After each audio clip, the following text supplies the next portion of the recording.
What's going on, everybody? Crazy Dog back with another video. And in this video, I'm going to be talking about some potential trade targets for the Cleveland Indians, as we are just over a month away from the MLB trade deadline. As the Indians currently sit 3.5 games out of first place in the AL Central and 2 games out of the AL Wild Card. And of course, the Indians are currently in the middle of a 30 games in 31 days stretch. And we're doing so with only one legit pitcher, in Aaron Civale. Of course, Zach Plesac and Shane Bieber are hurt. And if you're wondering, what about the other 4 pitchers? Well, they're all pretty much bullpen guys that we have to stretch out because they're really the only options that we have. And honestly, at this point, I'm actually surprised. Actually, no, I'm not, now that I think about it, that the Indians haven't went out and signed any free agent pitchers. You know, I mean, of course, Jeff Samardzija out there, Cole Hamels is out there, Anibal Sanchez is out there. I'm honestly surprised we haven't, made a move for a pitcher yet.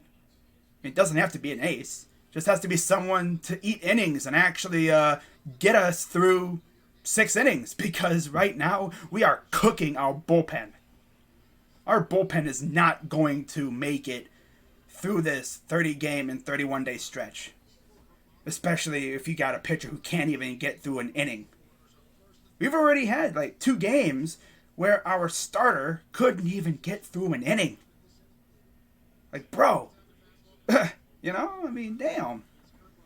Now, of course, I think things will get better once Plesac and Bieber get back, but until then, who knows what's going to happen. Now, at least the offense has decided to show up, and it kind of sucks because the offense waited until our pitching was pretty much decimated to freaking show up. But, hey, at least the offense is stepping up. Of course, we all remember what happened last night, right? Down 11-1. Made a valiant 9-run comeback, only to lose by 1 run when we had the tying run on third base in the final 2 innings. And thanks to the BS no DH rule in the NL, we had to pinch hit our backup catcher for our pitcher because we had to pinch run the only other legit infielder we had, because the Pirates pitcher hit Jose Ramirez and injured him. And yeah, that was the only guy left in our bench. So because the NL has no DH, we had to do that. And honestly, we probably would have won the game if Jose didn't get hurt. But of course, that's just the way it goes. Not gonna make excuses. Gotta be better. So let's get on with this article review. Now, the article that I'll be talking about comes from Jim Bowden, and as you can see, it's an athletic article, and it was his trade deadline primer talking about buyers, sellers, and teams that could go either way. And if you're wondering what he has the Indians as, buyers or sellers, well, the haters are going to hate this, but buyers. Yeah, he has the Indians buying before the deadline. And here's what he had to say about the Indians, and I quote, "The Indians pitching staff ranks in the middle of the American League in team ERA, and they're trying to weather a rash of injuries in the rotation. Their offense ranks 11th in runs scored, almost 100 runs behind the league-leading Astros. This trade deadline should be all about adding power and impact bats to their outfield. The Indians probably won't pay the prospect price for some of the best available bats, but maybe they will target more affordable outfield options like Anthony Santander, who, by the way, was in the Indians organization at one point, and Willie Calhoun of the Rangers, which that would be a pretty good get. If that doesn't work, they should at least take chances on hitters such as Gregory Polanco of the Pirates, Aristides Aquino of the Reds. They need to do something. In addition, acquiring Kyle Gibson from the Rangers or Marco Gonzalez from the Mariners for their rotation would make sense." So, you're probably thinking, out of these 6 names, who could the Indians possibly get? Well, in my opinion, I would love to bring back Anthony Santander. I mean, of course, we lose him. I think it was Rule 5, and he becomes a stud. But also, I would love Gregory Polanco or Aquino. Now, the thing with Aquino is he's blocked by Castellanos. He really hasn't had a whole lot of playing time this year. I mean, we saw what this dude was doing in 2019. He had like 19 home runs. I think he had like a long stretch of hitting consecutive home runs in consecutive games or something like that. It's insane. I mean, hey, we could use a power bat like that in the outfield. Once again, our outfield has been underwhelming. Not trash, just underwhelming. It's pretty sad that Harold Ramirez is legit one of our best outfielders, and we claimed him off of waivers from the Marlins. Like, bro, what? Oh my God. That's sad. But yeah, I mean, I would love any of those names. And then, of course, you look at the pitchers, Kyle Gibson and Marco Gonzalez. Honestly, get us a package deal. Willie Calhoun and Kyle Gibson. I don't know how much it would take. Might take a decent, prospect, package to bring them in. But I don't think it'd be that expensive.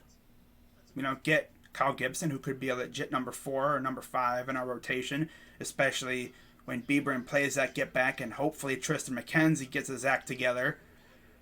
And then you have Willie Calhoun, who can add some pop to the lineup. Now, of course, keep in mind, we are without Franmil Reyes, who is our boomer, a bopper in the lineup right now. And you can just tell this lineup is just, deadly without him. Now, it's still deadly. It's just we don't have that home run threat. Although Bobby Bradley is quickly turning into that guy. He's that guy, pal. Trust me, he's that guy. Yeah, okay. So, we'll see what happens. Now, for anyone watching this video, I got a little something for you to do. Go in the comments down below and tell me who you think the Indians should look at going after before the trade deadline. And for those wondering, as of right now, I will be streaming the MLB trade deadline like last year. We'll see what happens. Of course, last year was a pretty fun deadline. It was actually really fun. Yeah, especially because I believe we traded Clevenger last year. Yeah, that was fun. Wow. But we'll see what happens, But yeah, be sure to give this video a big thumbs up. Also, comment down below, like I said, who you think the Indians should look at acquiring. Give me some trade packages, trade predictions, all that good stuff. And of course, before you leave, be sure to subscribe. I'm on the road to 2,000 subs. I've been on this road forever, but, slowly but surely I'm getting there. But yeah, be sure to subscribe and turn on that bell for all my post notifications. And for those also wondering, when am I going to do Indians game streams again? After the season is over. After the NBA season's over. Which we only got a couple more rounds to go. We got, a couple game 7s. And then got the, conference finals. And then we got the finals. And then I'm back to baseball. At least until football begins. But, yeah. That's going to wrap it up for this video. Shout out to everybody. Shout out to my Tribe fans. Of course, our days of being the Cleveland Indians are numbered.